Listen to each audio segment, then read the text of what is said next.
سے ہٹ کر چوتھے امام کے زندگی کے کچھ حالات اور واقعات بیان کرنا ہے، مگر ایک سوال یا ایک مناجات جو چوتھے امام سے کی جا رہی ہے اور اس کا جواب جو چوتھے امام دے رہے ہیں، اور کل بلکہ 3 دن سے مرجع کے حوالے سے جو بات ہو رہی تھی اس کا ایک اہم حصہ، 2 اہم حصے باقی ہیں، ایک آ جائے گا اور ایک آخری مجلس میں۔ قرآن کریم کی جس آیت کی تلاوت کی گئی یہ سورہ عنکبوت کی وہ آیت ہے جسے میں بہت زیادہ تلاوت کرتا ہوں مجالس کے لیے۔ سورہ عنکبوت جو ہر شب قدر میں آپ کو تلاوت کرنا پڑتا ہے، اور جیسا کہ ایک جملہ میں اکثر کہتا ہوں کہ اگر یہ سورہ شب قدر کے اعمال میں شامل نہیں ہوتا تو شاید ایک عام مومن زندگی میں سورہ کی کبھی تلاوت نہ کرتا۔ ہاں، جو لوگ پورا قرآن ختم کرتے ہیں سال میں تھوڑا تھوڑا کر کے، وہ تو پھر باقی سوروں کی طرح اس کو بھی پڑھ لیتے، لیکن الگ سے اس سورہ کی تلاوت کوئی نہیں کرتا۔ اور اس سورہ میں 2 بہت اہم میسیجز ہیں، اور ان دونوں میسیجز کا خلاصہ اس سورہ کی آخری آیت ہے، مگر میں اس سورہ کی تفسیر نہیں بیان کر رہا، وقت ہی نہیں۔ تو پہلا والا میسیج جو ہے، اچھا یہ پہلا میسیج بھی سورہ عنکبوت کا اس وقت اللہ نے دیا۔ میں نے کہا نا کہ جو ایک مناجات چوتھے امام سے کی گئی وہ اس سورہ عنکبوت کے حوالے سے، لیکن خود یہ سورہ عنکبوت پورا کا پورا اس وقت نازل ہوا جب لوگوں نے ایک کمپلین رسول خدا سے کی تھی۔ یہ سورہ مکے کے اس زمانے میں نازل ہوا جب قریش مکہ بہت پاورفل تھی، اور وہ پورا ٹارچر کر رہے تھے مسلمانوں پر، ایک بنی ہاشم کے خاندان کو چھوڑ کر، اور کوئی مسلمان اس ٹارچر سے محفوظ نہیں تھا۔ اگرچہ بنی ہاشم میں حضرت ابو طالب جیسی پرسنالٹی ہے، جناب حمزہ کی جوانی ہے، مولا کائنات کا بچپنا ہے، اس کے باوجود جب کبھی کافروں کو موقع ملتا ہے تو اللہ کے رسول پر بھی حملہ ہوتا ہے۔ سورہ علق قرآن کریم کا اس وقت 96 نمبر کا سورہ ہے، لیکن یہ سب سے پہلے نازل ہوا غار حرا میں، اس کی 5 آیتیں، اقرأ بسم ربک الذی خلق، خلق الانسان من علق، اس کے اندر آگے چل کر خود قرآن کہہ رہا ہے ارأیت الذی ینہی عبدا اذا صلی، دیکھو اس بدبخت کو ابو جہل جو ہمارے بندے کو روک رہا ہے جبکہ وہ صرف نماز پڑھ رہا۔ تو جو پیغمبر اسلام کی پیٹھ پر غلاظتیں لا کے رکھی جا رہی ہیں حالت نماز میں، ابو طالب بھی ہیں، حمزہ بھی ہیں، علی بھی ہیں، لیکن جہاں ان کو موقع ملا، اور مولا کائنات کا مکے کے بچوں سے وہ مقابلہ، تو جب پیغمبر جیسی پرسنالٹیز جن کو ظاہری اعتبار سے پروٹیکشن دینے والے اتنے اسٹرانگ ہوں، ویسے تو اللہ ہے لیکن ظاہر ان تک کے اوپر ظلم ہو رہا ہے، تو جو عام مسلمان تھے، چاہے وہ بلال حبشی ہوں، چاہے وہ جناب سمیہ ہوں، اسلام کی پہلی شہید عمار کی والدہ، یا خود عمار یاسر ہوں، یا ان کے والد یاسر ہوں، یا وہ خباب ابن ارت ہوں جن کی پیٹھ کو لوہے کی سلاخوں سے، جس کو آگ سے نکالا گیا، داغا جاتا ہے، اور نہج البلاغہ کے آخر میں مولا ان کی تعریف کر، تو یہ ایک ماحول تھا نا اس وقت۔ 1 سال گزرا، 3 سال گزرے، 5 سال گزرے، 7 سال گزرے، آخر یہ مسلمان جو سارے کے سارے سنسیئر و مخلص پیغمبر کے پاس وہی کمپلین لے کے پہنچے، جس سے سملر، بالکل سملر تو نہیں، کافی ملتی جلتی کمپلین یا مناجات چوتھے امام سے بعد میں کی گئی۔ تو آج شہادت کی رات ہے نا، اس سے ربط ملاؤں گا۔ یا رسول اللہ، آخر یہ مظالم کب تک ہوں گے؟ ہم نے کسی کا کیا بگاڑا؟ ہم نے کسی کو کیا نقصان پہنچایا؟ ہم نے تو صرف ایک اللہ کو مانا ہے، اپنا عقیدہ ظاہر کیا، کسی پہ ظلم تو نہیں کیا، کسی کا مال تو نہیں کھایا، کسی کی فیملی پہ تو اٹیک نہیں کیا، کسی کی جائیداد پہ تو قبضہ نہیں کیا۔ تو کب یہ مظالم ختم ہوں گے؟ اللہ کتنی دیر تک دیکھتا رہے گا اور خاموش رہے گا؟ اگرچہ بار بار پیغام آ رہا لا تحسبن اللہ غافلا عما یعمل الظالمون، دیکھو اللہ غافل نہیں ہے جو ظالم کر رہے، مگر کہا کہ کب تک؟ تو یہ آیت نازل ہوئی، الف لام میم احسب الناس ان یترکوا ان یقولوا آمنا، کیا سمجھ رہے ہو؟ زبان سے اپنے آپ کو مومن کہو گے اور اللہ مان لے گا تمہیں مومن؟ وَهُمْ لَا يُفْتَنُونَ، کہ اللہ تمہارا ٹرائل نہیں لے گا، تمہیں ٹیسٹ نہیں کرے گا، تمہارا امتحان نہیں لے گا، آزمائش نہیں لے گا۔ وَلَقَدْ فَتَّنَّا الَّذِينَ مِن قَبْلِهِمْ، تم کیا ہو؟ تم سے پہلے بھی جس نے اپنے آپ کو مومن کہا ہم نے اس کو امتحان میں ڈالا ہے، اس کا ٹرائل ہوا۔ فَلَيَعْلَمَنَّ اللَّهُ الَّذِينَ صَدَقُوا، تاکہ پتہ چلے کہ سچا مومن کون ہے، وَلَيَعْلَمَنَّ الْكَاذِبِينَ، اور جھوٹا مومن کون ہے۔ مومنوں کی دو کیٹیگری اسلام کے بالکل شروع میں آ گئی، دونوں اپنے آپ کو مومن کہہ رہے ہیں۔ یہ آیت ابو جہل کے لیے نہیں ہے، اس نے کبھی نہیں کہا کہ آئیے میں مومن۔ یہ آیت ابو لہب کے لیے نہیں ہے، اس نے کبھی نہیں کہا کہ آئیے میں مومن۔ یہ آیت ہے ان مخلص مومنوں کے لیے، کہا کہ اللہ تو تمہارا امتحان لے گا۔ پھر پیغمبر نے ان بہت سارے نبیوں کے حالات بتائے۔ ابھی ابھی آپ نے عاشورے میں زیارت ناہیہ پڑھی ہوگی یا سنی ہوگی یا دیکھی ہوگی۔ آج کل جو اسکرین پہ زیارت آ جاتی ہے تو لوگ دیکھتے بھی ہیں، ان میں جن انبیاء کے نام ہے نا، وہ زیارت ناہیہ امام حسین کا مرثیہ ہے جو امام زمانہ نے کہا۔ اور اگر آپ کو عربی آتی ہوتی تو آپ کہتے کہ آج تک کسی شاعر نے، کسی پوئٹ نے، کسی مرثیہ لکھنے والے نے آقا حسین کا ایسا دردناک مرثیہ نہیں لکھا، کلیجہ ٹکڑے ٹکڑے ہوتا ہے اگر عربی آپ جان لیں۔ وہ جملے ہیں امام زمانہ کے، لیکن اس میں پہلے ان انبیاء کا ذکر ہے جن پہ اللہ نے ایسے امتحان لیا۔ تو جیسے پیغمبر نے کہا زکریا نبی، جن کے بیٹے جناب یحییٰ کا ایک واقعہ کل آیا تھا، ایک واقعہ میں پہلی محرم کو ہر جگہ پڑھتا ہوں، جناب یحییٰ جان دا بیپٹسٹ۔ زکریا کہا کہ انہیں تو باقاعدہ مشین سے دو ٹکڑے کیا گیا کاٹ کر، اللہ کے نبی تھے وہ۔ تو اب پیغمبر نے کہا تمہارا تو ابھی کوئی امتحان نہیں ہوا، یہ اونلی 6-7 ایئر، یہ کوئی امتحان نہیں ہوتا۔ اور یہی بات جا کے کچھ یوتھ نے چوتھے امام سے کہی تھی، لیکن وہ ذرا سا اس سے ڈیفرنٹ اسٹائل تھا، لیکن بات وہاں بھی یہی تھی کہ آخر وہ وقت کب آئے گا۔ تو پیغمبر نے کہا کہ ابھی بہت ٹائم باقی، ابھی تمہارا امتحان اسٹل ہو رہا۔ اور پھر یہ آیت نازل ہو گئی کہ تم سے پہلے بھی ہر مومن کا، نبی نہیں، ہر مومن کا امتحان لیا۔ پھر یہ ایک الگ موضوع ہو جائے گا، ورنہ میں یہ بتا دیتا کہ اللہ نے پھر یہ بھی بتا دیا اس امتحان کا کورس کیا ہے، کون کون سے سبجیکٹ اس میں شامل ہیں۔ وَلَنَبْلُوَنَّكُمْ بِشَيْءٍ مِّنَ الْخَوْفِ وَالْجُوعِ وَنَقْصٍ مِّنَ الْأَمْوَالِ وَالْأَنفُسِ وَالثَّمَرَاتِ، لیکن یہ آج کا موضوع نہیں۔ کربلا کا واقعہ ہو گیا، کائنات کا اتنا بڑا واقعہ، ایسی بڑی ٹریجڈی، زمین بھی روئی، آسمان بھی رویا۔ 40 دن تک خون کی بارش ہوتی ہے۔ زمین کے جس پتھر کو ہٹایا جاتا تھا وہاں سے جوش مارتا ہوا خون نکلتا تھا۔ 40 دن تو زمین و آسمان رو رہے ہیں۔ سورہ دخان کی جو آیت ہے، سورہ نمبر 44، یہ بھی آپ شب قدر کے اعمال میں پڑھتے ہیں، اس میں اشارہ ہے اس کی طرف۔ کائنات کی کون سی چیز نہیں روئی؟ فاطمہ صغریٰ کو مدینے میں پیغام اس کوے نے دیا ہے جو خون کے اندر اپنے آپ کو لوٹ پوٹ کے وہاں پہنچا تھا۔ تو پرندے ہیں کہ چرندے ہیں کہ درندے ہیں کہ درخت ہیں کہ زمین ہے کہ آسمان ہے کہ فرشتے ہیں کہ انبیاء ہیں کہ جن ہیں کہ سب رو رہے ہیں۔ اتنا بڑا واقعہ۔ اب یہ یوتھ کا ایک گروپ چوتھے امام کے پاس اس وقت پہنچا جب چوتھے امام مدینے میں آ چکے تھے اور کچھ ٹائم گزر گیا۔ انہوں نے جا کے کہا کہ آقا اور مولا، ہم کربلا کے وقت بہت چھوٹے تھے۔ کچھ نے کہا تو ہم تو پیدا بھی نہیں ہوئے تھے، لیکن اب جو یہ کربلا کا واقعہ ہم سن رہے ہیں تو ہم سب برداشت نہیں ہو رہا۔ اچھا، اس میں ذرا سی ایک بات، میں بات کو اپنے ٹریک سے نہیں ہٹانا چاہتا، اس میں چھوٹی سی بات یہ کہ کربلا کے بعد کچھ سال پورا بنو امیہ کا خاندان اور اسلامی دنیا بڑی ڈسٹرب رہی۔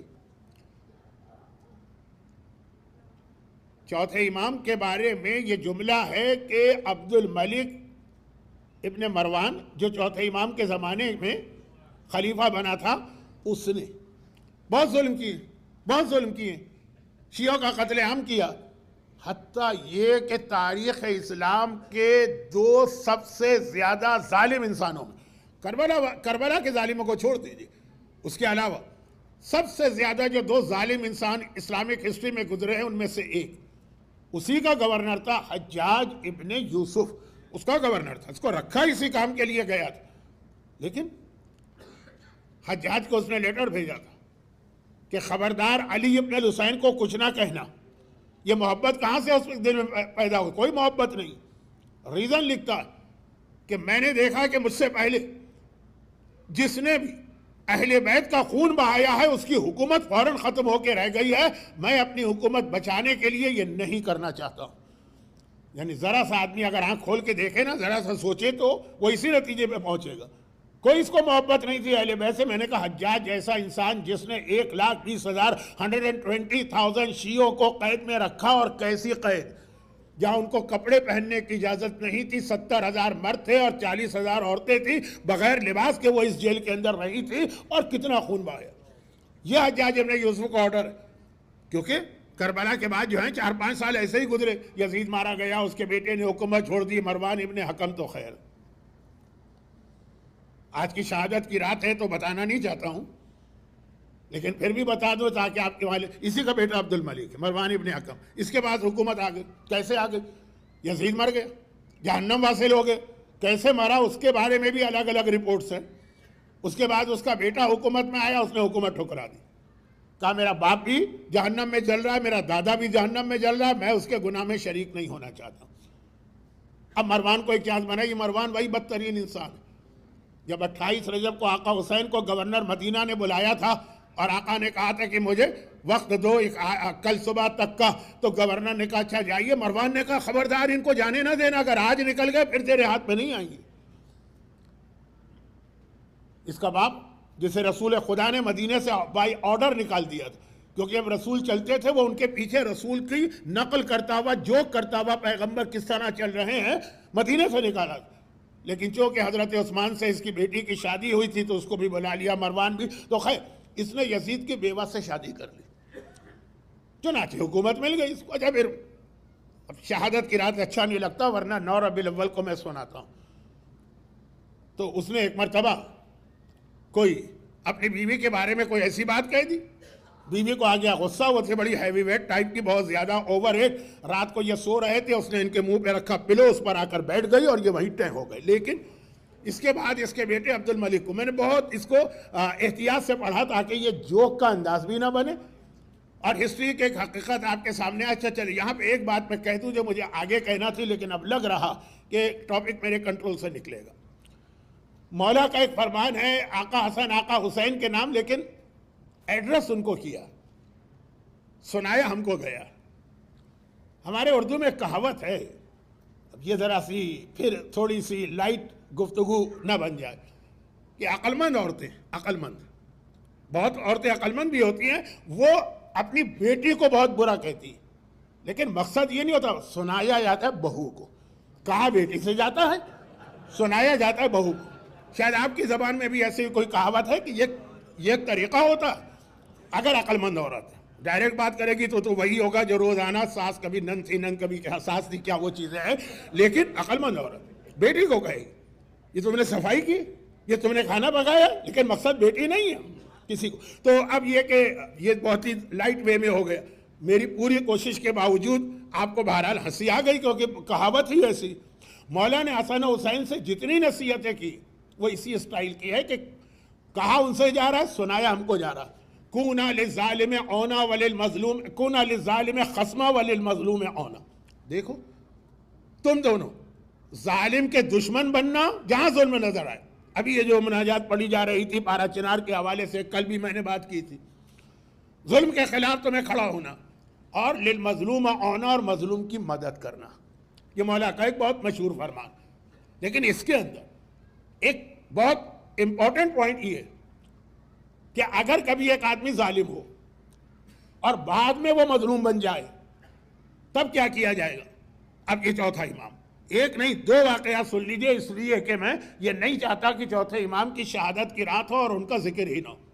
پہلا واقعہ، جب یزید واصل جہنم ہوا اس سے پہلے اس نے مدینے پر بھی اٹیک کیا تھا اور اپنی ایک فوج بھیجی تھی یہ بھی اس میں بھی ایک واقعہ ہے چوتھے امام کی سیرت کا، تو تیسرا واقعہ بنے گا. ابھی تو دو سنی ہے، پھر وہ تیسرا واقعہ وہ بھی بڑا امپورٹنٹ ہے.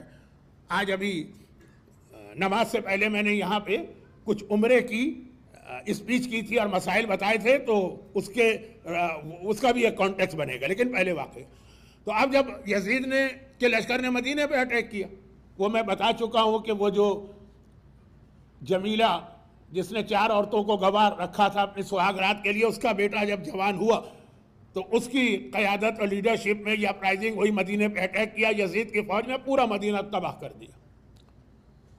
روایتوں میں جملے ہم آج کل سوچتے ہیں نا کہ مدینے میں بہت ساری زیارتیں ختم ہو گئی، مکے میں بہت ساری، یہ سب سے پہلے یزید کے اٹیک کے نتیجے میں ختم ہوئی تھی. یزید کا زمانہ کون سا ہے؟ چوتھے امام کا نا. جب چھٹے امام کا زمانہ آیا، لوگوں نے پوچھا کہ یا ابن رسول اللہ، وہ فلاں مکان، آپ کا مکان فلاں کا، وہ سارا تباہ کر دیا گیا، اب کچھ نہیں ہے.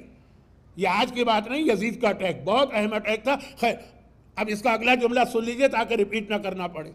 جو اس کا لیڈر تھا مسلم ابن عقبہ، اس نے اٹیک کرنے کے بعد، مدینہ تباہ کرنے کے بعد مکہ کا رخ کیا. وہ راستے میں مر گیا. اب وہ جب مر گیا تو جو اس کا ڈپٹی تھا لیڈر، فوج اس کے ہاتھ میں آ گئی. اس کا نام ہے حسین ابن نمیر، کربلا میں علی اکبر کا قاتل، ایک روایت کے مطابق برچھی مارنے والا حسین ابن نمیر. اب اس کو، وہ ڈپٹی تھا، یہ لشکر اس کے، یہ آرمی اس کے ہاتھ میں آ گئی. یزید کے اسٹینڈنگ آرڈر تھے مدینے کو تباہ کرو، پھر مکے کو. مدینے والوں نے بھی بغاوت کی تھی، مکے والوں نے بھی بغاوت کی تھی. تو وہ مکہ گیا، اس نے خانہ مکے کو چاروں طرف سے گھیر لیا، خانہ کعبہ پر گولہ باری کی. اسلام آنے کے بعد سے خانہ کعبہ 2 دفعہ ٹوٹا ہے، دونوں مسلمانوں کے ہاتھ سے ٹوٹا ہے، کسی نان مسلم کے ہاتھ سے نہیں. تو یہ پہلا تھا، گولہ باری کی، خانہ کعبہ کی 4 میں سے 3 دیواریں ٹوٹ کے گر گئی. لیکن اس دوران ڈمسکس سے یہ نیوز آ گئی کہ یزید مارا گیا. تو اب یہ جو ابن نمیر کی فوج تھی نا، بہرحال یہ تھے تو مسلمان نا، خانہ کعبہ کا ٹوٹنا ان سے برداشت نہیں ہو رہا تھا. جیسے ہی پتہ چلا یزید تو مر گیا، یہ سب چھوڑ کے بھاگے. اب وہ اکیلا رہ گیا، اور اسے پتا ہے کہ اس وقت سارا عرب میرا دشمن ہے. میں مدینے کی تباہی میں ڈپٹی لیڈر تھا، مکے میں فل فلیج لیڈر. اب وہ بھاگ رہا جان بچانے کے لیے. بھاگتے بھاگتے اتنا ڈیزرٹ میں، پیاس بھوک مرنے کے قریب. ایک جگہ اسے نظر آیا کہ ڈیزرٹ میں کسی نے کیمپ لگائے ہوئے ہیں. اور وہ وہاں پہ کوئی آدمی ٹھہرا ہے. ڈیزرٹ میں کہاں کیمپ لگتے ہیں؟ جہاں پہ تھوڑا سا پانی ہو، 2 کھجور کے جھاڑ ہو، وہاں پہ. اس نے کہا ان لوگوں کو کوئی نیوز نہیں ہوگی، یہ تو ڈیزرٹ میں ہیں، یہاں رہ رہے. وہ پرانا زمانہ ہے نا، کوئی واٹس ایپ نہیں تھا، کہ کوئی ایسا انسٹاگرام نہیں تھا، کہ سوشل میڈیا، ان کو پتہ ہی نہیں ہوگا کہ وہ کیا مکے میں کیا ہوا اور میں کون ہوں. چلو ان سے جا کے ہیلپ لو. مر رہا ہے بھوک اور پیاس سے، اور اس کا گھوڑا بھی تقریباً مر گیا پیدل. اب قریب گیا، 2-3 خیمے تھے. جیسے ہی قریب پہنچا، پہلے خیمہ کا دروازہ کھول کے چوتھے امام باہر آ رہے. اب وہ تو پہچانتا ہے نا، کربلا میں بیمار تھا. اب تو اس کی جان نکل گئی کہ باقی لوگ تو، پورا عرب میرا دشمن ہوگا کیونکہ میں نے مکے مدینے پہ اٹیک کیا. یہ ان کا تو پورا خاندان میں نے شہید کیا ہے، ان کی دشمنی تو کیا ہوگی. لیکن چوتھے امام کا پہلا جملہ سنا، اس کو اطمینان ہوا کہ انہوں نے مجھے نہیں پہچانا. کہا کہ اے عرب، تو مسافر لگ رہا ہے، بڑا تھکا ہوا ہے، آرام کر. اور یہ کہہ کہ امام نے خیمے کا دروازہ کھلوایا اپنے غلام سے. کہا کہ اس کو کھانا لا کے دو، اس کو پانی لا کے دو.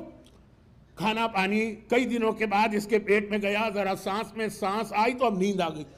کئی دنوں سے جاگ بھی رہا ہے نا، نیند آ گئی، سو گئے.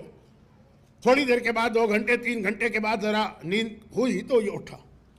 اور اس نے سوچا کہ اب اچھا موقع ہے، بھاگ چلو. امام نے نہیں پہچانا، کہیں ان کا کوئی غلام مجھے نہ پہچان لے.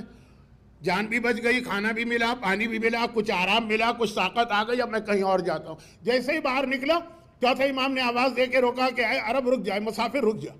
اب اس کی جان نکل گئی کہ ایسا لگ رہا ہے کہ یہ پہچان گیا.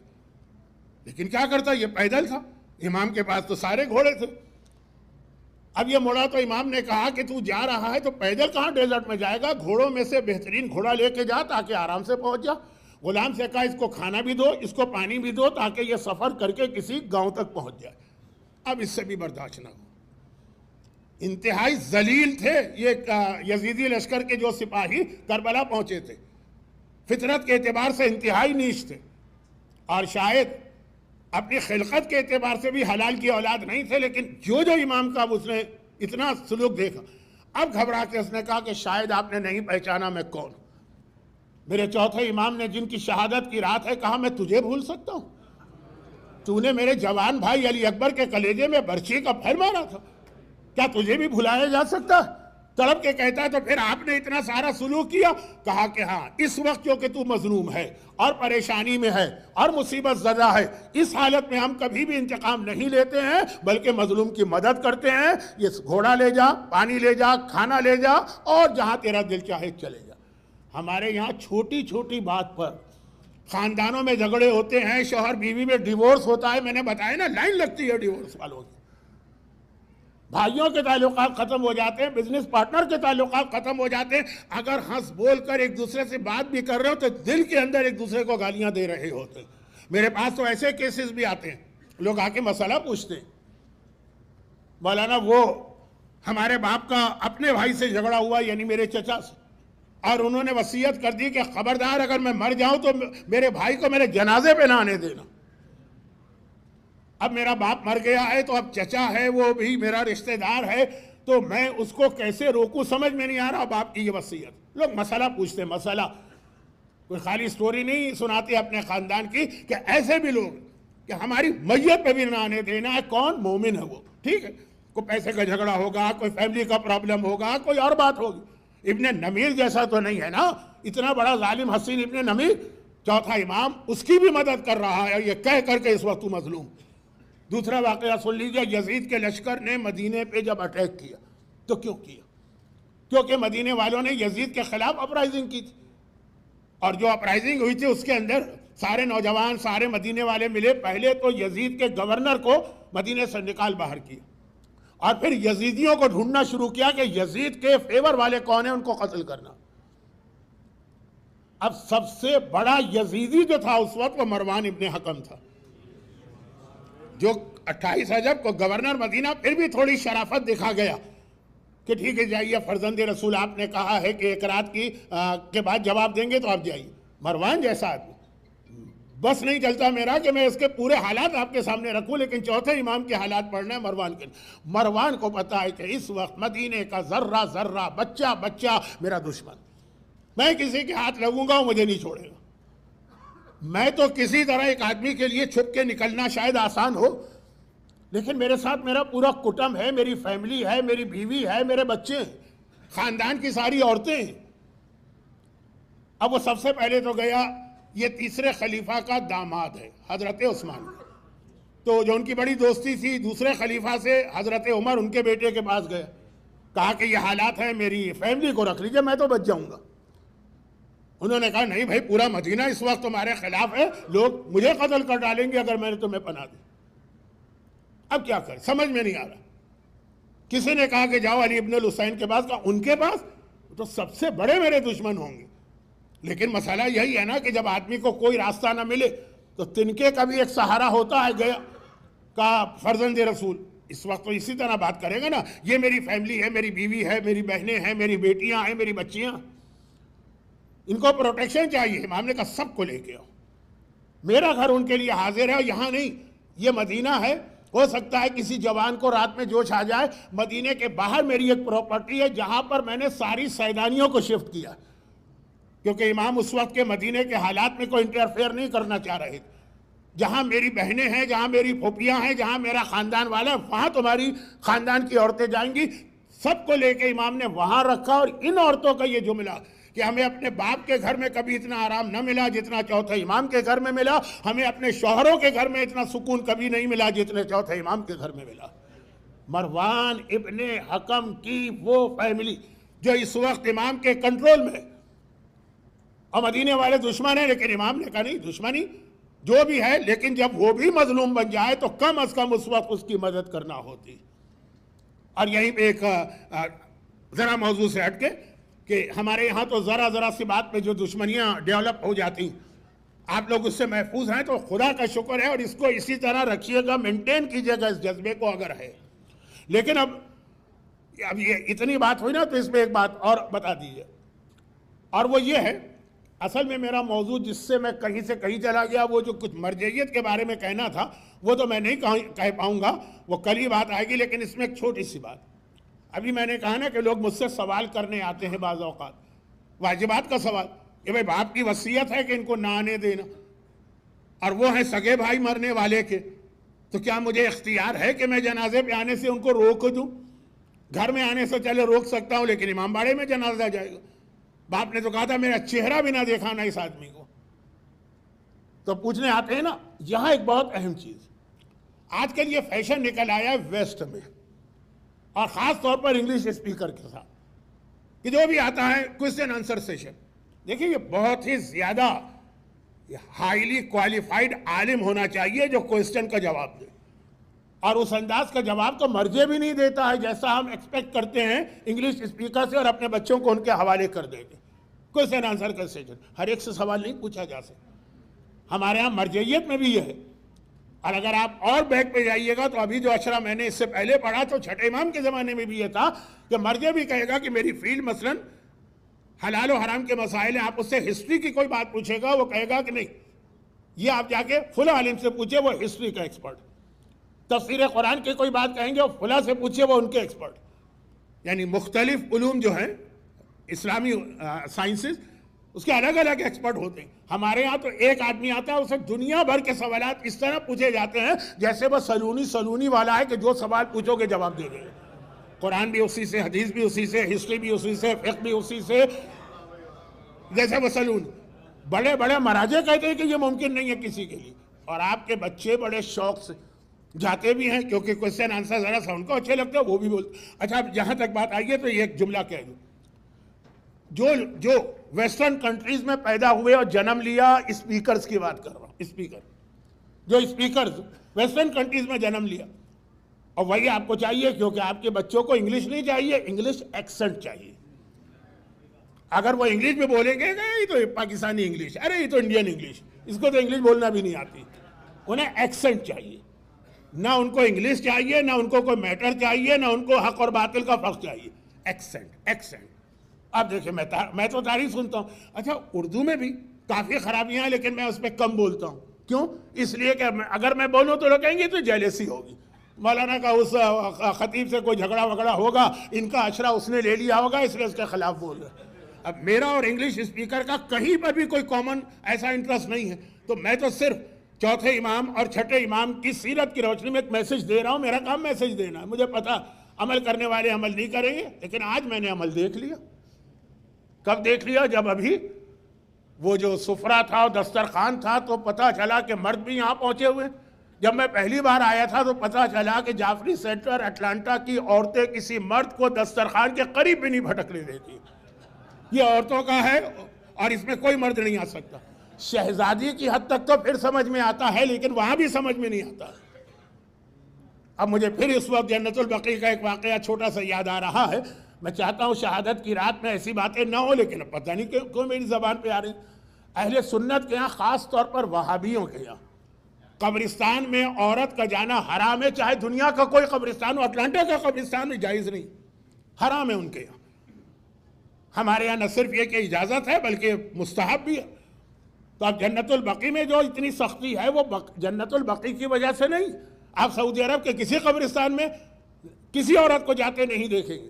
حرام تو پاکستان میں بھی ہے، لیکن وہی پاکستان میں جو کہ علماء کا وہ کنٹرول نہیں، ان کے علماء کا وہ کنٹرول نہیں ہے، تو عورتیں مخالفت کرتی بھی چلی جاتی ہیں. لیکن سعودی عرب میں تو کنٹرول. تو اتنی وہ سختی کرتے ہیں کہ مجھے یاد ہے کہ ایک مومن، اب وہ گئے تھے وہاں مدینے کی زیارت کے لیے، تو 6 مہینے کا ان کا بچہ تھا، تو وہ اس کو لے کے گئے بقیع دروازے میں روک لیا. جھگڑا ہو گیا. اب وہ چھوٹے بچوں میں بعض اوقات لڑکا لڑکی کا فرق مشکل ہوتا ہے. انہوں نے پوچھا کیوں روکا؟ کہا کہ یہ بنت یہ لڑکی ہے، لڑکی قبرستان میں نہیں جا سکتی. بس عورتیں نہیں جا سکتی ہے، لیکن کہیں بچی بھی نہیں جا سکتی 6 مہینے کی. انہوں نے کہا بچی نہیں ہے بچہ. کہا نہیں، مجھے اندھا سمجھ رہے ہو؟ بنت اور ابن کا جھگڑا چل رہا ہے. ابن یہ کہتے ہیں ابن، وہ کہتے ہیں بنت. انہوں نے کیا کیا کہ اس کا وہ انڈر ویئر اتار دیا. وہ گھبرا کے بھاگا کہ اچھا چلے جا. لیکن مسئلہ یہ ہے کہ اس قسم کی چیز جس پر آپ کو ہنسی بھی آ رہی ہے نا، کیونکہ بات ہی ایسی، ہماری بات خواتین میں، سفرے پہ نہیں آنے دیں گے کسی مرد کو، مرد تو مرد، کسی بچے کو بھی نہیں آنے دیں گے، بچہ تو بچہ، کسی پریگننٹ عورت کو بھی نہیں آنے دیں گے کہ ہو سکتا ہے کہ اس کے پیٹ میں لڑکا ہو، اور وہ پیٹ سے جھانک جھانک کے اس سفرے کو دیکھ رہا ہو، تو جائز نہیں۔ لیکن الحمدللہ آج میں نے دیکھا کہ شاید اب میں تو اندازے سے بات کر رہا ہوں نا، میرے سامنے تو کوئی عورت نہیں تھی، عورتوں سے زیادہ مرد نظر آ رہے تھے، بڑے جوش کے ساتھ تھے وہ۔ اب میں ڈھونڈ رہا ہوں کہ وہاں تو اتنا مجمع تھا، وہ چلا کہاں گیا؟ خیر، تو کبھی کبھار آن لائن سننے والوں کو غلط فہمی ہوتی ہے، نہیں نظر آ رہا مجمع۔ تو اب اتنی جو بات میں سے بات نکلی تو یہ خوشی ہوئی دیکھ کے کہ چلے بات کا ایک اثر ہوا، خواتین نے بھی۔ چوتھے امام کا سفرہ اسلام کے مشہور ترین سفروں میں سے ایک، دو اماموں کا سفرہ بہت مشہور ہے، ایک آقا حسن کا اور ایک چوتھے امام کا، جس کی بیس چوتھے امام کے سفرے کی جو بنیاد امام نے بتائی وہ ایک سپنا تھا، جو میں 2 دن سے کہہ رہا ہوں کہ مجھے پڑھنا ہے لیکن وقت آج بھی نہیں مل رہا ہے۔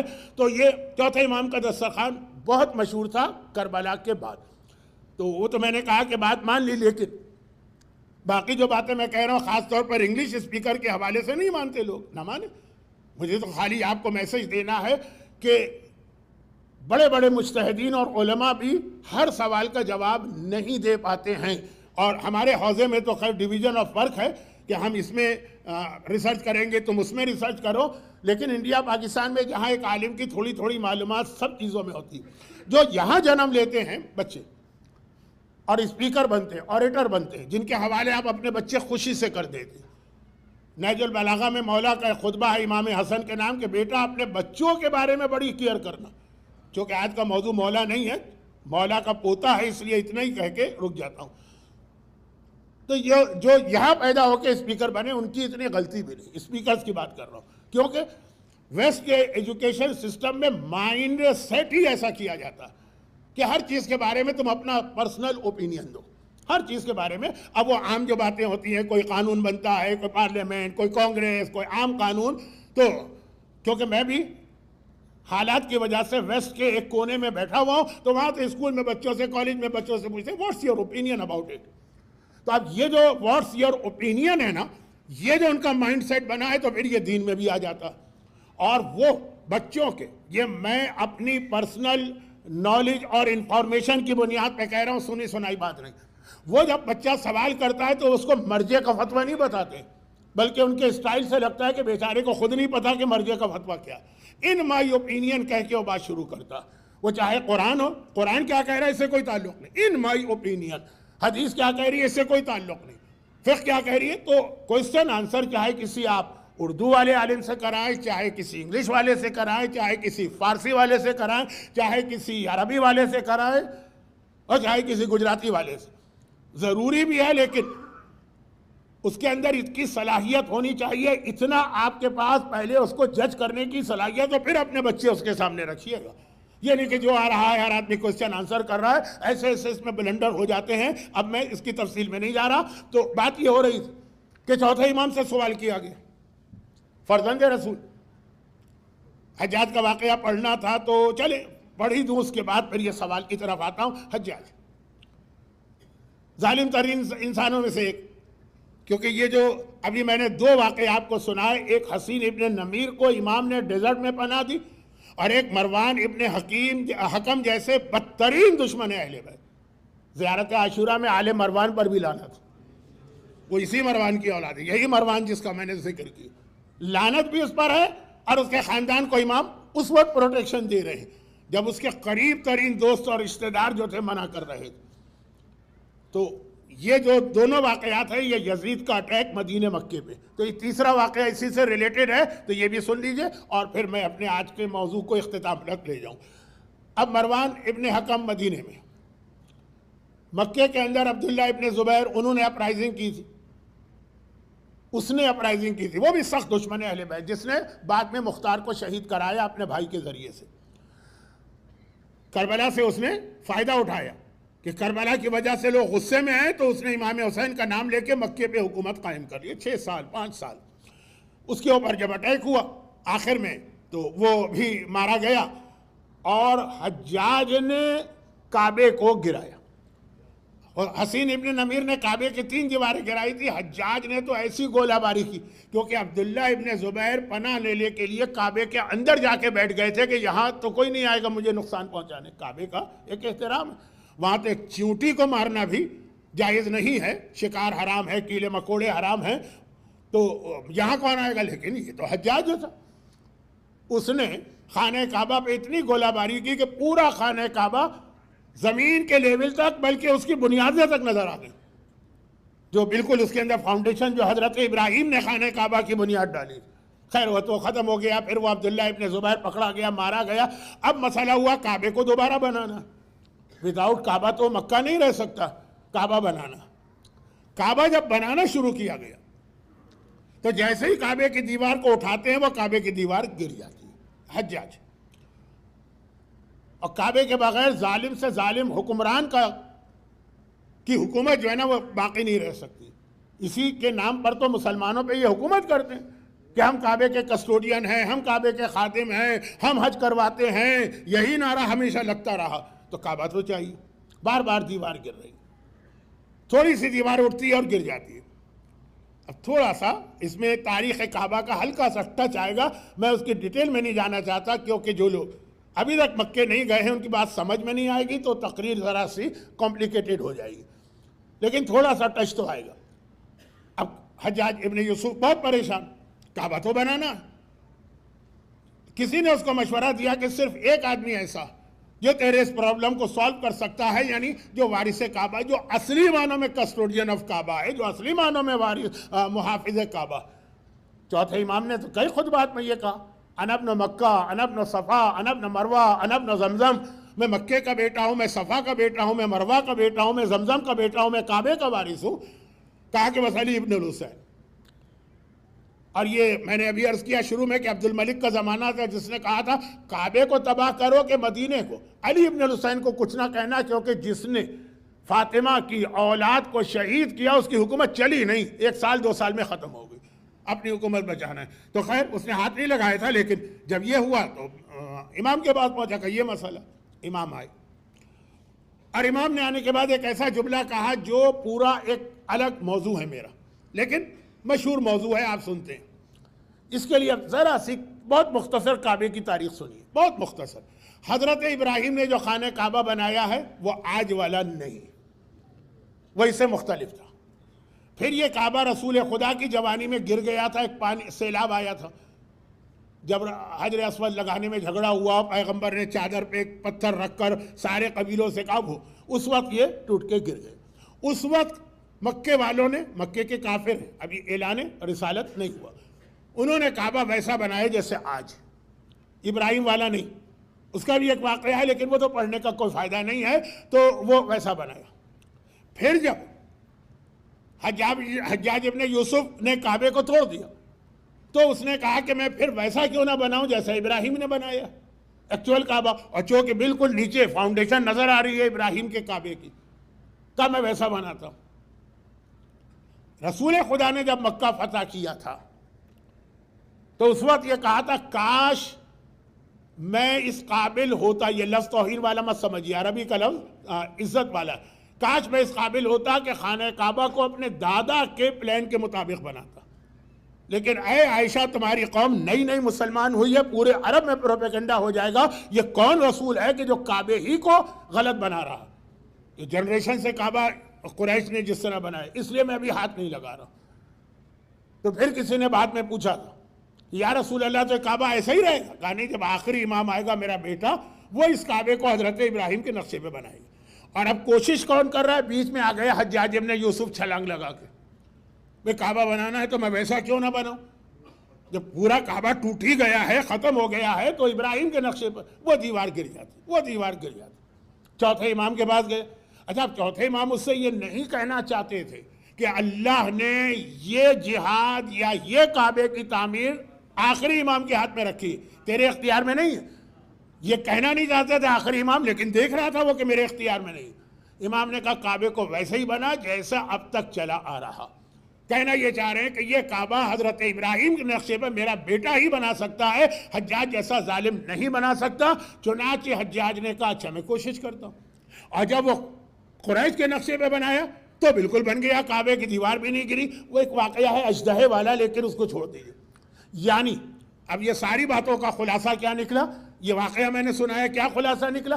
آج جس کعبے کا آپ طواف کرتے ہیں، زیارت کرتے ہیں، پردہ پکڑ کے دعا مانگتے ہیں، یہ چوتھے امام کا بنایا ہوا کعبہ ہے، ان کے حکم پہ ایسا کعبہ بنا ہے، ہم چوتھے امام کے کعبے پہ جاتے ہیں۔ اب سن لیجئے ایک جملہ، اصل میرا موضوع تو یہ تھا جو اب شروع ہو رہا ہے جب وقت ختم ہو رہا ہے، لیکن خیر یہ کوئی پہلی دفعہ تو ٹریجڈی نہیں ہوئی ہے۔ یہ خانہ کعبہ جو آج ہے یہ چوتھے امام کی برکت، ورنہ کعبہ نہیں بنتا، دیوار گر رہی تھی۔ آج آپ عمرے پہ جا رہے ہیں تو یاد رکھیے گا، جب آپ حج پہ جا رہے ہیں تو یاد رکھیے گا۔ اب دیکھیے کہ خود کعبہ یہ تو ٹوٹا اور بنا نا، لیکن اصل کعبہ جب بنا تو ایک سوال آتا۔ قرآن کہتا ہے سورہ آل عمران، ان اول بیت وضع للناس للذی ببکۃ مبارکا وہدی للعالمین فیہ آیات بینات مقام ابراہیم ومن دخلہ کان آمنا۔ تھوڑا آپ کو ذرا تراویح کا مزہ آ گیا ہوگا، میں اسی اسپیڈ میں پڑھ رہا تھا۔ تو آیت کا ترجمہ ہے کہ سب سے پہلا گھر جو ہے یہ خانہ کعبہ جو مکے میں بنا، اور کیوں بنا ہے؟ لوگوں کے لیے۔ اللہ کو تھوڑی آ کے رہے گا، یہ لوگوں کے لیے، یہ قبلہ ہے، لوگوں کا سینٹر ہے، یہ اس لیے بنا۔ جب اس لیے بنا تو اتنے 100 سال تک یہ قبلہ بنا کیوں نہیں؟ ہر ایک کو پتا بیت المقدس پہلا قبلہ تھا نا، کیوں نہیں بنایا اللہ نے؟ بنایا قبلے کے لیے، ان اول بیت وضع للناس للذی ببکہ۔ ٹھہر کے میں نے پڑھا کہ یہ گھر جو مکے میں ہے یہ ہے اصل قبلہ، لیکن ابھی لوگوں سے نہیں کہا کہ ادھر رخ کرو، ابھی رخ کرو ادھر بیت المقدس کی طرف۔ کیوں؟ کیونکہ خدا نے کہا میری ایک سنت ہے، ایک ریت ہے، ایک طریقہ۔ فرشتوں کو جب آسمان پر حکم دیا آدم کے بارے میں تو کیا کہا کہ میں آدم کو بنا رہا، وَسَوَّيْتُهُ، جب اس کو کمپلیٹ بنا چکا، وَنَفَخْتُ فِيهِ مِن روحی، اور اس میں اپنی روح ڈالوں گا، فَقَعُوا لَهُ سَاجِدِينَ، تب اس کے آگے سجدہ کرنا۔ تو اللہ نے کہا میری سنت یہ ہے کہ قبلہ بن تو جاتا ہے جب تک کہ اس میں روح نہیں آتی ہے، وہ لوگوں کی پیشانی نہیں جھکتی ہے۔ یہ کعبہ بن گیا جب تک کہ علی کی شکل میں روح کعبہ نہیں آئے گی، لوگوں کی پیشانی نہیں جھکے گی۔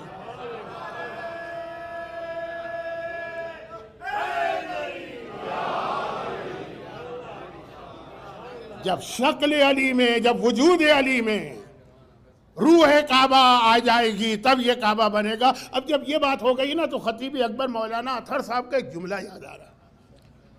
میں نے کہا یہ بھی سنا دوں، اگرچہ جمال پور تاج پور میں آپ نے مرحوم مولانا اطہر صاحب کو بہت سنا، لیکن پھر بھی سن لیجیے۔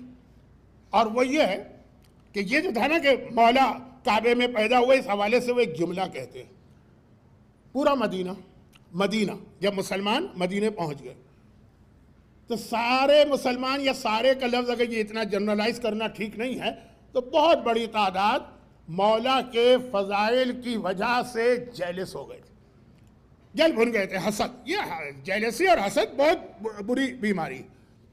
خود قرآن نے کہا ام یحسبون علی ما آتاہم، کہ جو ان کو ہم نے عطا کیا اہل بیت کو تم اس پہ حسد کر رہے ہیں۔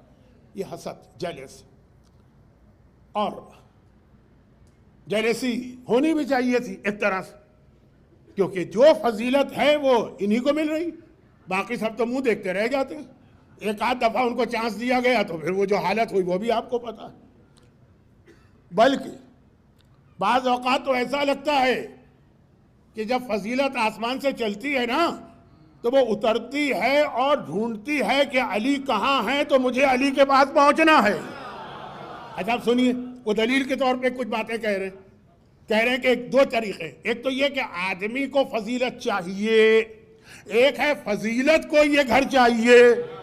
دونوں میں فرق کیا ہے کہ اگر ہماری خواہش ہے کہ ہمیں فضیلت ملے تو ہم ڈھونڈنے نکلیں گے کہاں ہے فضیلت، اور اگر فضیلت کی یہ خواہش ہے کہ اس گھر میں آؤں تو اگر آسمان سے ستارہ اترے گا نا تو وہ علی کے گھر میں آئے گا، وہ خود ہی پہنچے گا۔ فضیلت علم کا ملنا بہت بڑی فضیلت ہے۔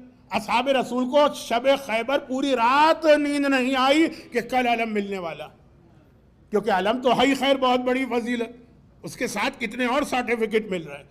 رجلن، وہ رجل بھی ہوگا، کرارن، کرار بھی ہوگا، غیر فرار، غیر فرار بھی ہوگا، یحب اللہ و رسولہ و یحبون اللہ و رسولہ، اللہ اور رسول کا محبوب بھی ہوگا۔ لَأُوتِيَنَّ الرَّايَةَ غَدًا رَجُلًا كَرَّارًا غَيْرَ فَرَّارٍ. تو اتنے سارے سرٹیفکیٹ، نیند ہی نہیں آ رہی. اور مولا اتنے آرام سے سوئے ہوئے ہیں کہ پیغمبر نے اس وقت ان کو بلائے. اب سوال یہ کہ یا علم کو علی چاہیے کہ علی کو علم چاہیے؟ اگر علی کو علم چاہیے تو علی بھی ساری رات جاگیں گے اور صبح سے پیغمبر کے سامنے آ کے بیٹھ جائیں گے. اور اگر علم کو علی چاہیے تو علی آرام سے سو رہے ہوں گے، رسول کہیں گے جاؤ علی کو بلا کے لاؤ تاکہ یہ علم علی کو دیا جائے.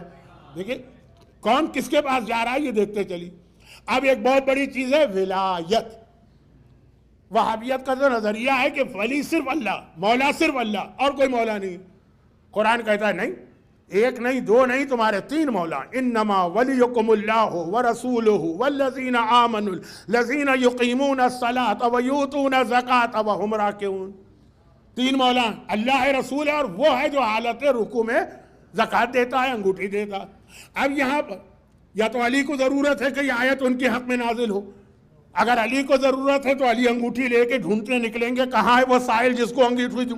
اور اگر آیت کو علی کی ضرورت ہے تو وہ فقیر خود مسجد میں آئے گا اور ڈھونڈتا ہوا علی کے پاس جائے گا اور سوالے انگشتر کرے گا.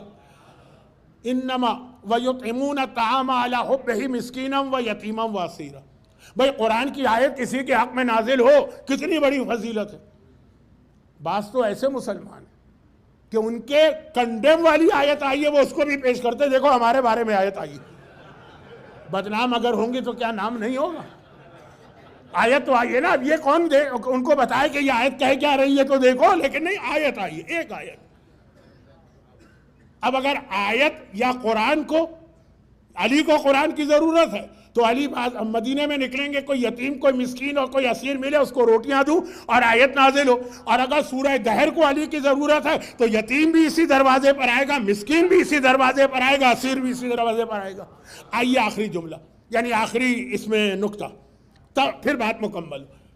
اب خطیب اکبر کہا کرتے تھے کہ یہ باقی ساری چیزوں میں تو سمجھ میں آتا ہے کیونکہ باقی جتنی چیزیں اب تک پڑھی گئی وہ سب موویبل ہے، حرکت کر سکتی ہے. ستارہ آ سکتا ہے، جا سکتا ہے، علم حرکت کر سکتا ہے، سائل چل پھر سکتا ہے، مسکین و یتیم و اسیر آ سکتے جا سکتے. مسئلہ کعبے کا ہے. کعبہ تو اپنی جگہ سے ہل نہیں سکتا، وہ تو ان موویبل ہے. وہاں کیسے پتا چلے کہ علی کو ضرورت ہے کہ وہ کعبے میں پیدا ہو یا کعبہ محتاج ہے کہ علی اس کے اندر پیدا ہو کر اس کی فضیلت بڑھائیں؟ وہاں کیسے پتا چلے؟ وہ علم تو ہے نہیں کہ یہاں سے وہاں چلا گیا، وہ فقیر تو ہے نہیں کہ یہاں سے مسجد میں پہنچ گیا، وہ مسکین و یتیم و اسیر تو نہیں پہنچا. خدا نے کہا وہاں بھی میں فیصلہ کروں گا. اگر علی کو کعبے کی ضرورت ہے تو علی کی ماں عام دروازے سے جائے گی، اور اگر کعبے کو علی کی ضرورت ہے کعبے کی دیوار شقوں کے خصوصی دروازہ بنے گا.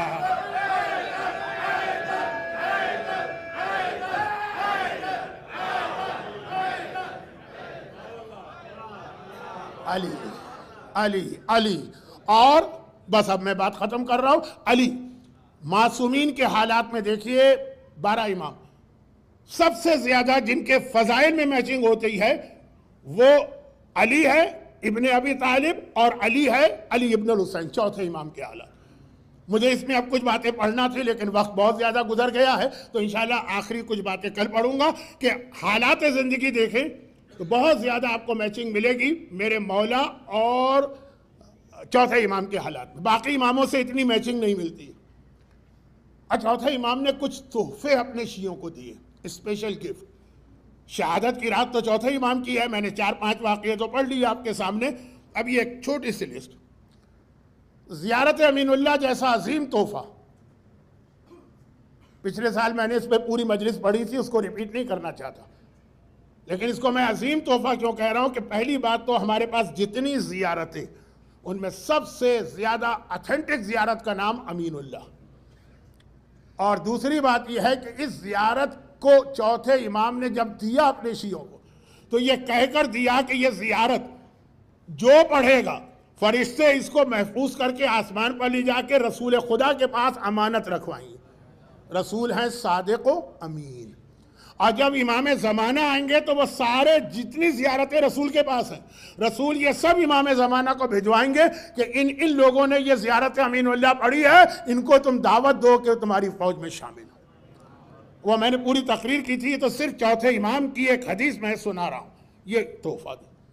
تسبیح پہلی مجلس میں آیا تھا تسبیح کا مطلب کیا ہے؟ جنت میں آپ کے باغ، کتنے کھیت یا کتنے درخت ہیں، ایک آپ تسبیح پڑھتے سبحان اللہ والحمدللہ، وہاں ایک درخت پیدا ہو جاتا ہے۔ پہلی مجلس میں آ گئی تھی بات۔ اب آپ تسبیح پڑھیں گے درخت پیدا ہوگا، تسبیح پڑھیں گے۔ لیکن یہ گفٹ بھی چوتھے امام نے دیا کہ جب راوی نے دیکھا کہ چوتھے امام کے ہاتھ میں خالی یہ تسبیح، امام کچھ نہیں پڑھ رہے، باتیں کر رہے ہیں آپ سے، ان سے، ان سے، اور تسبیح پہ وہ انگلیاں ہلا رہے ہیں دانوں پر، تو عام مومنین تو بعض اوقات یہ کہتے ہیں یہ کیا نونسنس عمل ہے، بہت سے لوگوں کی عادت ہے تسبیح ہاتھ میں لے کے دانے ہلاتے ہیں۔ کہا فرزند رسول یہ آپ کیا عمل کر رہے ہیں، اس کا تو کوئی فائدہ نہیں ہے۔ کہا نہیں، یہ خاک شفا کی تسبیح ہے، اور خاک شفا کی تسبیح کی خصوصیت یہ ہے کہ تمہیں کچھ پڑھنے کی ضرورت نہیں ہے، دانے پہ ہاتھ رکھو گے وہ خود ہی تسبیح پڑھے گی جو جنت میں تمہارا باغ بنائی۔ یہ گفٹ چوتھے امام نے دیا۔ اگر کہیں کسی کو اوریجنل خاک شفا مل جائے، بلکہ اوریجنل کا ذرا سا حصہ بھی مل جائے، خالی آپ دانے ہلائیں گے وہاں باغ باغ باغ، جنت کے باغ آپ کے لیے بن رہے ہیں۔ ابھی آپ جائیے گا عمرے پہ مدینے میں، وہاں بھی مدینے کی مسجد میں جنت کا باغ کہلاتا ہے، کیا مارم مار ہوتی ہے وہاں 2 رکعت نماز پڑھنے کے لیے، اور یہ ایک تسبیح میں خالی آپ کی انگلی گھوم رہی ہے، وہاں پہ پتہ نہیں کتنے باغ بن گئے۔ تیسری بات، چوتھا امام پہلا معصوم تھا جس نے کربلا کی مٹی سے مہر یا تربت یا سجدگاہ بنا کے نماز میں اپنے سامنے رکھی، اور کہا کہ جو اس خاک شفا پہ سجدہ کرے گا اس کی نماز، اب میں اپنے الفاظ میں کہہ رہا ہوں، ملین گنا بلکہ بلین گنا بلکہ ٹریلین گنا زیادہ ثواب لے کر آئی۔ ایک عام نماز ہوگی جو آپ کسی بھی مٹی پہ کریں خاک شفا کے اوپر، ہماری نمازوں کو اتنا بلند کیا، خود نماز کتنی بلند ہے۔ الصلاۃ معراج المومن، نماز آپ کی معراج ہے جو آپ کو وہاں لے جاتی ہے، اور خاک شفا پہ سجدہ کیا ہے تو وہ معراج بھی معراج کی معراج بن جاتی ہے۔ یہ بھی چوتھے امام کا ایک گفٹ ہے، میں زیادہ تفصیل میں نہیں جا رہا۔ چوتھی چیز، وہ اصل روایت تو رہ گئی نا مناجات والی، تو ابھی ایک مجلس تو ہے میرے پاس اگر کل تک زندہ رہا۔ چوتھا خصوصی تحفہ جو چوتھے امام نے اپنے چاہنے والوں کو دیا تھا، خاک شفا کی تسبیح، اور یہ اس کے بعد چوتھا تحفہ دیا دعا، بہت اہم چیز، دعا۔ چوتھا امام کا نام آپ لیں گے صحیفہ کاملہ ذہن میں آ جائے، اور دعا میں بھی بالکل اپنے دادا کو فالو کیا۔ اس کی مجھے دونوں کو کمپیئر کر کے بات کرنا تھی لیکن اب وقت نہیں رہا۔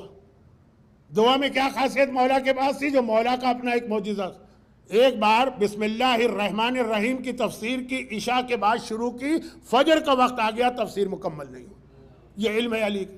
اور ایک بار گھوڑے کی رکاب میں پاؤں رکھا، قرآن شروع کیا، صرف دوسری رکاب تک پاؤں پہنچا، پورا قرآن مکمل ہو چکا۔ پھیلانے پر آئیں تو اتنا پھیلا دیں، اور سمیٹنے پر آئیں تو اس طرح سمیٹ لیں، پورا قرآن۔ یہ علی کا معجزہ۔ دعاؤں میں بھی یہی، علی نے ہمیں دعائے کمیل جیسی دعا دی، وہ دعائے کمیل مولا نے دی ہے، عطا کی ہے نا کمیل، لیکن اتنی لمبی دعا 15-20 منٹ۔ ایک مومن کو دیکھا مسجد کوفہ میں، یہ مفاتیح الجناح کے آخر میں روایت ہے جو پڑھ رہا ہوں، دیکھا کہ وہ مسجد کوفہ میں ہے، نماز کے بعد لمبی لمبی دعائیں مانگ رہا۔ امام علی نے کہا کہ جو اللہ لمبی دعائیں سنتا اور قبول کرتا وہ چھوٹی دعا بھی سنتا اور قبول کرتا، اتنی لمبی دعا کی ضرورت نہیں ہے ہر وقت۔ تو مولا میرے تو بہت سارے مسئلے، کہا کوئی بات نہیں، 4 جملے کہو سارے مسئلے حل، الحمدللہ علی کل حال، واستغفر اللہ من کل ذنب، واسأل اللہ من کل خیر، واعوذ باللہ من کل شر۔ مختصر ترین دعا پڑھو سارے مسئلے حل۔ یہ امام علی۔ اب آئیے چوتھے امام، انہوں نے ہمیں دعائے ابو حمزہ صومالی جیسی دعا دی، کتنی لمبی دعا ہے، 2 گھنٹے لگتے ہیں اس کو، شب قدر۔ اور انہوں نے ہمیں ایک مختصر ترین دعا بتائی، راوی کہتا ہے دنیا کا کوئی مسئلہ مجھے پیش نہیں آیا، یہ دعا پڑھی اور پورا ہو گیا۔ صرف 4 لفظ ہیں، صرف 4 لفظ ہیں اس کے اندر، عبدوں کا، مسکینوں کا، فقیروں کا، سائلوں کا، بیچ بیچ میں ایک لفظ اور بڑھتا ہے، عبدوں کا بفنائک، بفنائک، فنا کیا ہے؟ دروازہ۔ السلام علی الحسین وعلی الارواح التی حلت بفنائک، مولا پہ سلام اور جو ان کے چوکھٹ کے اوپر شہید ہوئے ان کو سلام، تو فنا۔ عبدوں کا بفنائک، خدا بندہ تیرا بندہ تیرے دروازے پہ کھڑا، مسکینوں کا بفنائک، ایک مسکین تیرے دروازے پہ کھڑا، سائلوں کا بفنائک، ایک سوال کرنے والا کھڑا ہے، فقیروں کا بفنائک، ایک فقیر تیرے دروازے پہ کھڑا۔ یہ چوتھے امام کی دعا ہے جو خانہ کعبہ کے صحن میں سجدے کے عالم میں راوی نے سنی۔ گرچہ اس نے یہ دعا سنی تھی جب امام ہجر اسماعیل میں تھے، وہ جو گول ایک یو شیپ دیوار، اب آج کل تو وہاں جانے ہی نہیں دیتے، ٹائم پہ جانے دیتے ہیں لیکن کتنا جلدی آپ گئے اور انہوں نے کہا باہر نکلو، لیکن چوتھے امام وہاں یہ دعا مانگ رہے، راوی نے کہا مولا یہ سجدے میں آپ کیوں مانگ رہے؟ کہا کائنات کا کوئی مسئلہ ایسا نہیں کہ تم صحن کعبہ میں یہ دعا سجدے میں پڑھو اور وہ حل نہ ہو، تو اگر پھیلانے پر آئے تو دادا کی طرح وہاں دعائے کمیل، یہاں دعائے ابو حمزہ سمالی، اور اگر سمیٹنے پر آئے تو وہاں 4 جملے الحمدللہ علی کل حال، یا 4 لفظ عبدوں کا سائلوں کا، کبھی اس پہ عمل کیجئے، مگر امین اللہ ایک تحفہ، تسبیح ایک تحفہ جو آپ کو جنت میں باغ دیتی ہے، خاک شفا ایک تحفہ جو آپ کی نمازوں کو سدرۃ المنتہا سے بھی آگے پہنچا دیتی ہے، دعا ایک تحفہ، مگر سب سے بڑا تحفہ اگرچہ اس کے لیے لفظ تحفہ اچھا نہیں لگ رہا وہ ہے عزاداری، آنسو، یہ غم حسین میں بہنے والے آنسو جو دنیا اور آخرت میں ہماری نجات کا ذریعہ بنتے ہیں۔ وہ تو ایک مومن کو جو امام کا ہاتھ دھلاتا ہے یا امام اس کا ہاتھ دھلاتے ہیں تو جواہرات اور موتی وہ سب بنا کے پانی، ہماری آنکھوں کے آنسو اتنے قیمتی موتی بنتے ہیں کہ اس کو دنیا میں کوئی جگہ ہی نہیں ملتی، جتنی قیمتی چیز ہو نا صرف ایک جگہ ملتی ہے، وہ ہے رومال فاطمہ زہرا، یہ آنسو وہاں جمع ہوتے ہیں اور وہاں سے سیدھے ہی جنت میں بھیجے جاتے ہیں جہاں یہ موتی بن کے چمکے گی۔ عزاداری کا ادارہ، انسٹیٹیوشن، نظام، کل میں نے کہا نا کہ 2 زین نے مل کے بنایا، ایک زین اب اور ایک زین العابدین، اور چوتھے امام یہاں پر منزل فضائل میں اپنے دادا علی کی شبیہ اور منزل مصائب میں اپنی دادی فاطمہ زہرا کی شبیہ۔ منزل مصائب میں دیکھیے تو پورے 12 اماموں میں چوتھے امام کے حالات جتنے رسول کی اس مظلومہ اور دکھیاری بیٹی سے میچ کر رہے ہیں، کسی اور امام کے حالات اس طرح میچ نہیں کریں۔ ساری زندگی کربلا کا ماتم کرنے والا، اور کیسا ماتم، تاریخوں میں لکھا ہے کہ نہیں لکھا ہے کہ جب کبھی امام گھر کے اوپر، گھر کے چھت پہ ماتم کرتے تھے، بلکہ ایک عمرہ کرنے والے کا واقعہ ہے کہ وہ عمرہ کرنے گیا تو پھر مدینے بھی گیا۔ مدینے میں جو ہمارے برادران اہل سنت ہیں ان کا نظریہ ہے کہ 40 نمازیں مسجد میں تمہیں جماعت کے ساتھ پڑھنا، تو اب اس کو ذرا دیر ہو گئی تو وہاں جماعت شروع ہونے والی تھی تو وہ دوڑا چلا جا رہا تھا۔ جب آدمی کو ذرا جلدی ہو تو وہ شارٹ کٹ لیتا ہے نا، تو وہ مدینے کی ایک گلی میں سے گزر گیا۔ اب جب وہ گلی میں سے جا رہا کہ جلدی سے مسجد میں پہنچو، امام رکوع تک نہ پہنچنے پائے تو ایک دم ایک مکان کی چھت پر سے پانی گرا اس کے کپڑوں پر اور جسم پر۔ اب وہ گھبرا گیا، میں مسجد میں جا رہا ہوں، پاک اور پاکیزہ ہونا ضروری ہے نا، پتہ نہیں ہے کیسا پانی ہے، پاک ہے کہ ناپاک ہے، تو کپڑے میرے غلط ہو گئے تو جسم غلط ہو گیا تو نمازیں غلط، نماز چھوٹ جائے گی۔ اب اتنا ٹائم تو ہے نہیں کہ گھر جا کے اس کو بدلے، وہ ابھی کھڑا کہ غلام نے اس کو گلی کے اندر دیکھا کنفیوز کھڑا، کہا کیا بات؟ کہا کہ میں سوچ رہا ہوں مجھے مسجد میں جانا ہے، امام کا رکوع ہونے والا اور یہ کپڑوں پہ پانی آ کے گرا ہے۔ غلام نے کہا کہاں سے گرا ہے؟ کہا یہاں سے۔ کہا کائنات میں اس سے زیادہ پاک پانی کوئی نہیں۔ حسین کا ایک عزادار چھت پر بیٹھا اپنے بابا کے مصائب پہ آنسو بہا رہا، اور اتنے آنسو بہا رہا ہے کہ اس طرح پانی گر رہا ہے جیسے بارش کا پانی ڈرینیج پائپ سے زمین پہ گرتا، اتنا روتے تھے روزانہ صبح و شام۔ تبھی تو امام کی ایک حدیث آ گئی، چھٹے امام کی حدیث ہے نا کہ البکاؤن خمسن، جب سے دنیا بنی ہے قیامت تک رونے والے تو صرف 5 گزرے، جن میں 3 نبیوں کا ذکر ہے، اور کہا کہ چوتھا ہماری جدہ فاطمہ زہرا ہیں، 5واں ہمارا دادا علی ابن الحسین۔ خیر اب ذرا فاطمہ کا رونا دیکھ لیجیے، وہ 95 ڈیز روئی، چوتھا امام 35 سال، 35، مگر فاطمہ کا رونا 95 دن میں اتنا تھا کہ جتنا چوتھے امام 35 سال میں روئے۔ فاطمہ کا رونا اور ماتم تو ہے ہی کوئی اور چیز۔ چوتھا امام اور شہزادی فاطمہ، امام نے کہا 5 سے زیادہ کوئی رونے والا نہیں ہے، ان 5 میں بھی یہ 2 جو ہیں ان کا ماتم پہلے 3 سے بھی زیادہ۔ حالات کو ذرا ملاتے چلیے۔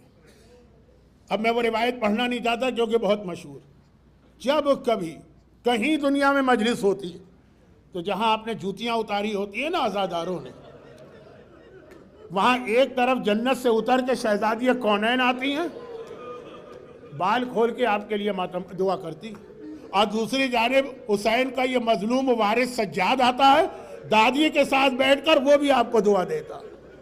ہر مجلس میں دونوں ساتھ جاتے ہیں، اور ساتھ جا کے یہ نہیں ہے کہ ممبر کے قریب آ کے بیٹھے عزاداروں کی جوتیوں کے پاس۔ فاطمہ اور سجاد، ایک اور جملہ اگرچہ اس کی تشریح کرنے جاؤں گا تو وقت لگے گا، لیکن مختصر سے، جوانی میں بوڑھا ہوتے ہم نے صرف دو کو دیکھا۔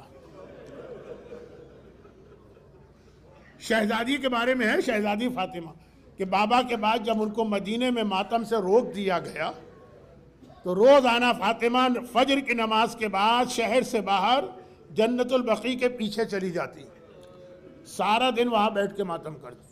ایک کھجور کا درخت ہے اس کے نیچے، اگرچہ ایک دن وہ درخت بھی کاٹ کے پھینک دیا گیا۔ جب شام کو شہزادی آئی تو وہ جو سورج کے نیچے پورا دن بیٹھی ہے، پورا جسم جھلس گیا ہے، اسکن کا کلر چینج ہو گیا۔ تب مولا نے وہاں ایک کمرہ بنایا جو بیت الحزن کہتے ہیں۔ اب تاریخ میں ہے کہ روزانہ فاطمہ فجر کے بعد جاتی، ایک ہاتھ میں عصا ہوتا ہے، ایک ہاتھ میں حسین کی انگلی ہوتی، حسن ساتھ ساتھ چل رہے۔ اب جب یہ روایت ہم پڑھتے ہیں تو اپنے آپ سے پوچھتے ہیں کہ یہ اسٹک جو ہے نا، یہ عصا، یہ تو بڑھاپے کی نشانی ہوتی ہے۔ بڑھاپے میں آدمی ہاتھ میں عصا لیتا ہے۔ شہزادی فاطمہ کی ایج کیا تھی؟ 70، 65، 60، 55۔ ہسٹری نے بتایا فاطمہ صرف 18 سال کی تھی، 18 سال،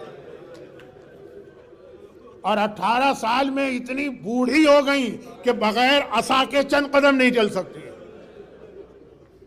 مگر ایک اور بھی ہے جو جوانی میں بوڑھا ہوا۔ حسینی قافلہ مدینے آ گیا، حسین کا چھوٹا بھائی محمد حنفیہ ایک مرتبہ قافلے میں جاتا ہے اور چاروں طرف دیکھتا ہے کہ میں اپنے بھتیجے کو پرسا دوں، لیکن بھتیجا تو کہیں نظر ہی نہیں آ رہا۔ سارے قافلے میں عورتیں ہی عورتیں تھیں، صرف ایک بہت بوڑھا آدمی تھا، بہت بوڑھا، سر کے بال سفید ہیں، داڑھی کے بال سفید ہیں، چہرے پہ جھریاں پڑی ہے، کمر جھک چکی ہے۔ ایک مرتبہ چاروں طرف دیکھا، اتنا بوڑھا آدمی کون آ سکتا ہے میرے بھائی کے قافلے میں؟ تو کوئی ہے ہی نہیں پورے خاندان۔ قریب گئے اور قریب جا کے سوال کیا کہ اے مرد ضعیف، کیا تجھے کہیں میرا بھتیجا علی ابن الحسین نظر آ رہا؟ وہ بوڑھا آدمی ایک مرتبہ کہتا ہے، چچا محمد حنفیہ انا علی ابن الحسین، میں ہی تو آپ کا بھتیجا علی ابن الحسین ہوں۔ ایک مرتبہ پہلے سے گلے سے لگایا، پرسا دینا ہے نا، ادھر گلے سے لگایا، ادھر میرا مولا سجاد فریاد کرتا ہے، چچا ذرا آہستہ۔ محمد حنفیہ گھبرا گئے، بیٹا کیا بات ہے؟ کہا چچا 1 سال تک جو طوق خاردار گلے میں تھا نا، اس کا زخم اب تک موجود ہے۔ اور جب محمد حنفیہ تڑپ کے کہتے، بیٹا 24 سال کی عمر میں تو مجھ سے بوڑھا نظر آ رہا ہے، تجھے کس نے بوڑھا کیا؟ یہ سوال ہم فاطمہ سے پوچھے، شہزادی آپ کو جوانی میں کس نے بوڑھا کیا؟ تو الگ الگ جواب دیں گی، گھر کا جلا دروازہ، ٹوٹی ہوئی پسلیاں، پہلو کا کوڑا، محسن کی شہادت۔ سجاد نے صرف ایک جواب دیا، چچا الشام الشام الشام۔ یہ شام کے مصائب ہیں جس نے سجاد کو جوانی میں بوڑھا کر دیا۔ فاطمہ اور سجاد کے مصائب کا آخری جملہ یہ سن لیجئے، اور پھر 2 جملے آج شہادت کے حوالے سے۔ آپ کو جب غسل میت کوئی آدمی دیتا ہے نا، غسل میت، تو غسل میت دینے والا جو ہے وہ اتنی میتیں دیکھ چکا ہوتا ہے کہ وہ کسی میت کے اوپر روتا نہیں۔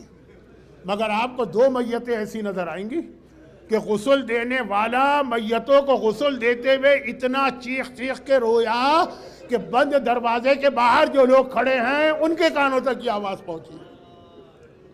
ایک جب فاطمہ زہرا کو میت کو غسل دیا جا رہا، خود زینب کہتی ہے میں دروازے کے باہر تھی کیونکہ بابا نے حجرے کا دروازہ بند کر کے بچوں کو باہر بھیجا، میں نے دیکھا میرا بابا چیخ چیخ کے رو رہا۔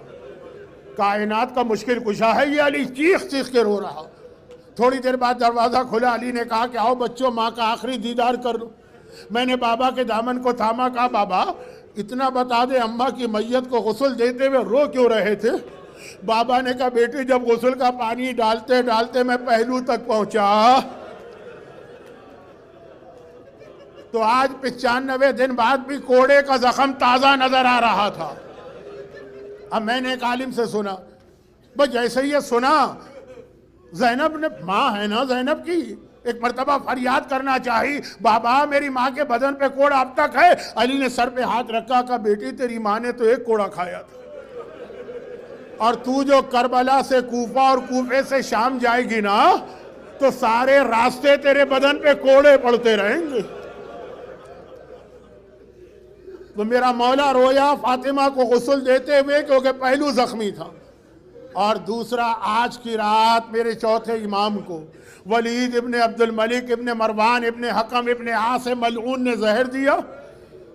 صبح کو امام کی شہادت ہو گئی، ساری زندگی کربلا والوں کا ماتم کرنے والا، آج اس کے ماتم کی رات ہے، کل اس کے ماتم کا دن ہے۔ امام باقر نے حجرے کا دروازہ بند کیا، بابا کو غسل دینا شروع کیا۔ جو لوگ باہر کھڑے ہیں کہہ رہے ہیں کہ ہم نے امام باقر کے چیخ چیخ کے رونے کی آواز سنی۔ تھوڑی دیر بعد دروازہ کھلا، رشتہ دار حجرے میں داخل ہوئے۔ کسی نے پوچھا امام باقر سے، مولا آپ اپنے بابا کو غسل دیتے ہوئے کیوں رو رہے تھے؟ کہا کہ جب میں نے پانی ڈالا تو گلے میں 35 سال بعد بھی طوق خاردار کا زخم نظر آیا۔ آپ کا چوتھا امام اس دنیا سے اس زخم کے ساتھ گیا، مگر نہیں، میں ایک چیز تو بھول گیا۔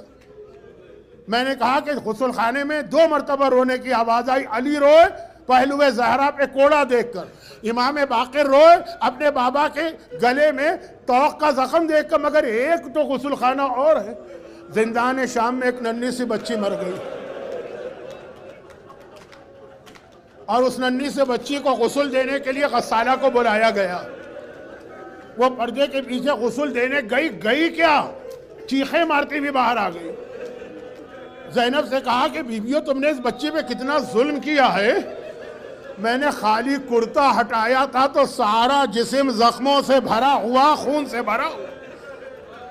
یہاں غسالہ روئی، اور یہیں پر بس میرے آخری جملے۔ بعض علماء پڑھتے یہ آقا سجاد کا امتحان، خدا کسی جوان بھائی کو اپنی چھوٹی بہن کا ایسا لاشا نہ دیکھا ہے جیسا میرے مظلوم آقا نے اپنی ننھی بہن کا یہ لاشا دیکھا۔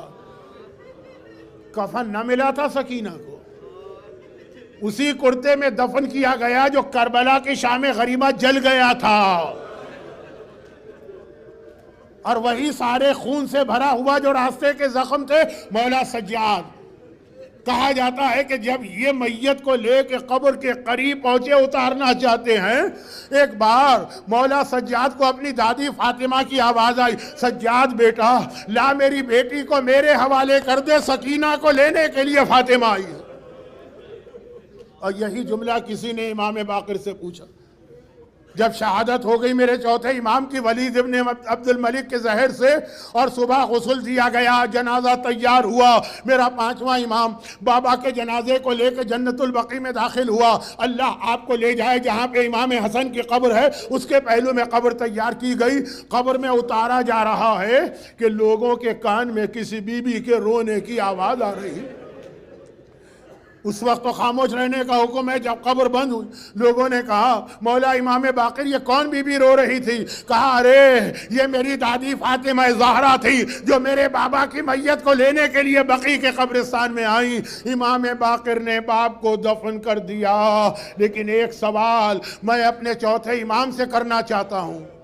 مولا چوتھے امام، آپ کے بابا جب کربلا پہنچے تھے نا تو بنی اسد کے بچوں کو بھی بلایا تھا، اور کہا تھا کہ اگر تمہارے والدین مجھے دفن نہ کریں، تم چھوٹے چھوٹے بچے کھیلتے ہوئے آ جانا، مٹھیوں میں خاک لے کے میرے لاشے پہ ڈال دینا، ایک مٹھی خاک بھی حسین کے لاشے پہ پڑ جائے۔ تو مولا ایک مٹھی خاک تو آپ بھی کربلا میں ڈال سکتے تھے، آپ نے یہ خاک نہیں ڈالی۔ معلوم ہے میرا یہ مظلوم آقا جو آج دنیا سے جا رہا ہے کیا کہے گا؟ ایک مرتبہ وہ کہے گا تم اس بیٹے کی حالت پوچھو کہ وہ خاک بھی کیسے ڈالے، گلے میں طوق ہے، پاؤں میں بیڑی ہے، مگر ہاتھوں میں بھی ہتکڑی ہے۔